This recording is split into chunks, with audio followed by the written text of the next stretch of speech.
Look. Fly Talk family, welcome back. It's your host Kevin Taylor, and I'm back here today bringing you another episode of Top 5 Takeaways from the Week 4 matchup where the Eagles traveled to Carson, California to battle the LA Chargers and converted the stadium to Lincoln Financial Field West. It was a great battle, 26-24. The Eagles pulled it out, very impressive. So we're going to get into it, give you our top 5 takeaways from the battle. But look, before we say anything and move on, we just want to send the entire Birds Fly Talk crew, want to send our condolences and thoughts and prayers out to the victims' families and those who, were involved in that tragedy in Las Vegas last night. It's very difficult to put words together to just describe how heartbreaking it is. It seems like every time you turn on the TV, it's just something crazy happening. I'm almost 24, and I can think of 3, extremely deadly shootings that have happened in my lifetime, and that to me is just insane. So in a time where things are crazy, and the world is very crazy, it's just so important to spread love and not hate. There's nothing that can't be talked about. There's nothing that should lead to violence. So that's just our message here. Love over hate, and definitely, again, thoughts and prayers out to the victims over there in Las Vegas. Definitely such a sad event. So, moving on, this is top five reactions. You guys know the rules. Pretty much it's 1, 2, 3, 4, 5, bang it out. Top 5 instant takeaways from the matchup, Eagles versus the LA Chargers. I'm never going to get used to calling them the LA Chargers. I honestly think they should move back or go somewhere else because obviously the fan base is just not there. I'll say that. That's not a takeaway, but we obviously took over that stadium. And it was awesome. It was definitely awesome. If you were there, please contact us. DM us. Get in contact with us if you were there because we'd love to talk to somebody who was there in the building, repping Philly over there in LA. But anyway, this is top 5 takeaways, week 4. Eagles versus Chargers. Let's get into it. Top five.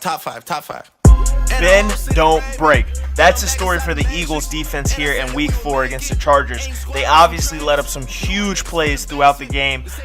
Some really long passes. And, of course, it's Phillip Rivers. He's got an onslaught of receivers over there from Benjamin to Tyrell to, Keenan Allen. So, obviously, he slings that rock around. And he's a gunslinger. That's what he does. But this defense, they gave up the big plays, but, again, they stepped up and held them in check when they needed it most, got big plays when they mattered. And that's one thing I really want to harp on too because, we talk about missing sacks last year and things like that. Like, literally, that turnover, that strip sack for a fumble in the beginning of the game really set up the Eagles to control the clock, control the outcome of this game, and keep the destiny in their hands the entire game. They never lost the lead, although they give up big plays. So again, for a defense, and we talked about this in our roundtable discussion, right? A defense that has just so many injuries, so many things going against them right now, not really looking like how we thought they would look in terms of personnel. They strapped down, they got it together, and they bent, but they didn't break, right? They didn't fall apart, and that is really saying something, So to me, looking forward, it gets me excited, and I'm encouraged to, see Darby come back, to get, Cox back, to maybe see Sidney Jones this season. I don't know. He's been tweeting a lot over there, so we'll see. But look. The defense didn't break.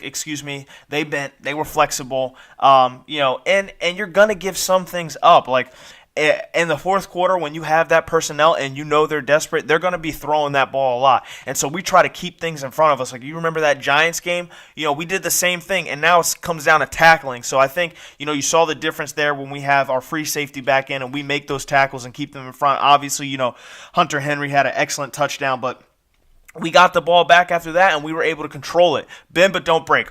Moving on.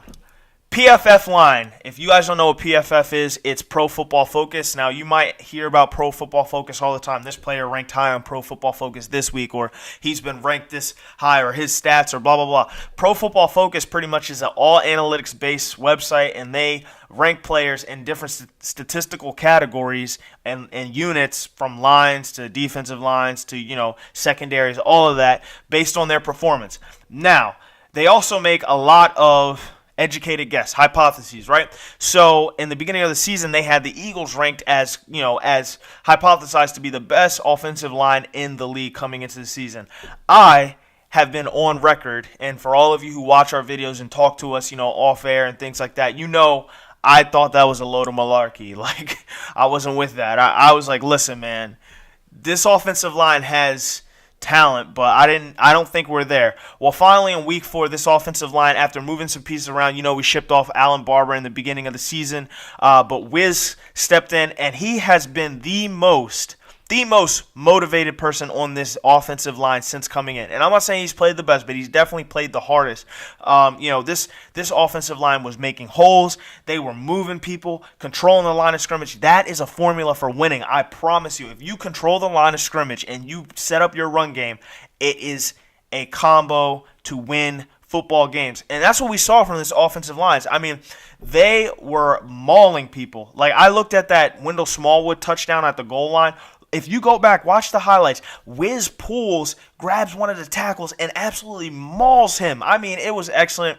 I was very pleased, especially since we talked about that, Desi and I, and our top 3 bowl predictions. And we talked about, this offensive line. And that was a bold prediction of mine. And I said, I really think that this offensive line would keep Melvin Ingram and Joey Bosa to under 3 sacks. I thought that would be very impressive. They kept them to 1. They were absolutely irrelevant in this game. Irrelevant. If you looked at Carson Wentz throw that dime to Nelson Aguilar in the first quarter, he had no worry about the rush coming in. And that's what this quarterback can do when he has time. So I absolutely loved it. I was so impressed. I didn't think that Lane Johnson played that great in weeks 1 and 2. He definitely stepped it up. Brandon Brooks, there's nothing really to say there about it. He definitely was solid this week. All around, excellent grade for the Eagles offensive line. They made a way. They controlled the line of scrimmage, and that's winning football. That's a successful formula for winning football.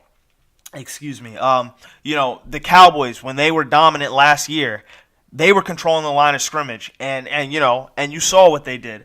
Hey, this offensive line, PFF, finally looked like the offensive line that they, were graded out to be. Obviously, it's not the number 1 offensive line in the league, but it's an offensive line you can win with. And heck, man, I'm happy to have that line in Philly. I don't know about you guys, but I'm pumped. If that's how we're going to be playing, man, sign me up. I'm there all day.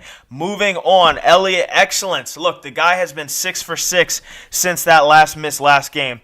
If he misses any of these kicks, in this game's completely different, and obviously we were driving at the end, so we could have, if we needed to, tried to score, tried to get a kick, but extreme confidence in him not to go for it on 4th downs like Doug normally does. Kick the field goal. So it shows you that, like we talked about in last week's, confidence. Look, he comes out, he's 4 for 4 in this game.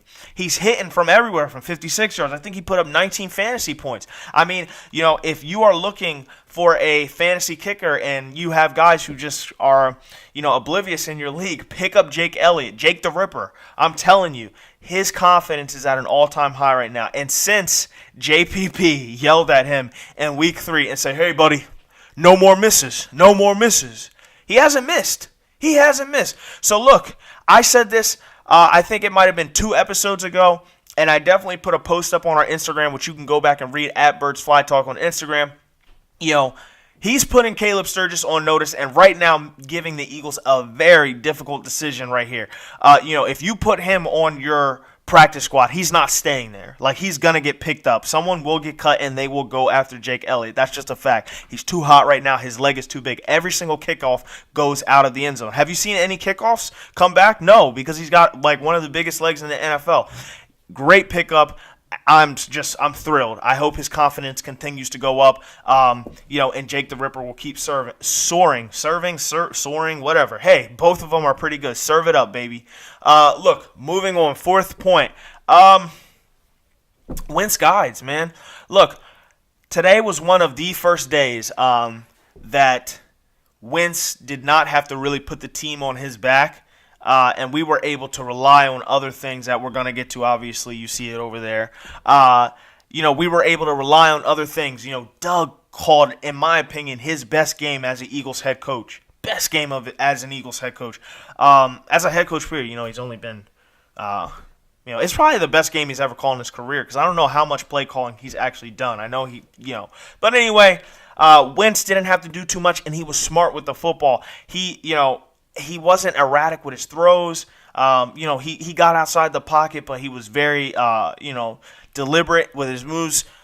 Listen, the point I'm trying to make here is that Wentz was able to sit back, manage the game, and that is very telling for me because, hey, the Eagles didn't have to, exploit or, lean on him. And that is huge for a quarterback to be able to have games where, you can take advantage of your strengths like our strength was running against this defensive line and front seven. And so that's what we were able to do. And that brings us to our fifth and final point, blunt the bully, man. Look, the Eagles obviously have the makings of a three-headed monster here in Philadelphia, and I am darn happy about it. Look. There's not much to say there.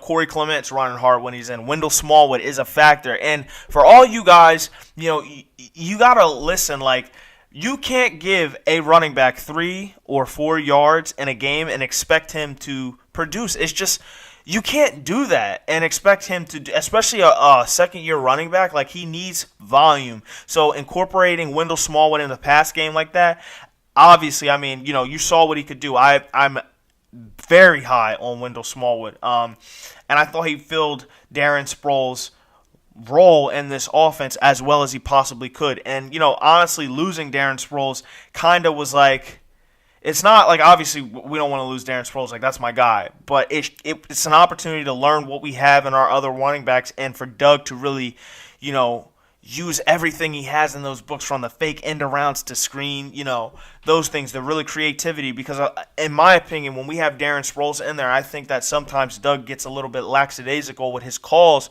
because Darren Sproles is pretty much Superman, and so he just calls kind of a lot of, weak screens, which people expect now. It's Darren Sproles, so the creativity in the screen game, you definitely saw that. And I loved it, but not even on Wendell Smallwood. LeGarrette Blount's a beast. That's all I got to say. You saw his imitation of the earthquake run, throwing people, bouncing off defenders. That is a winning recipe right there.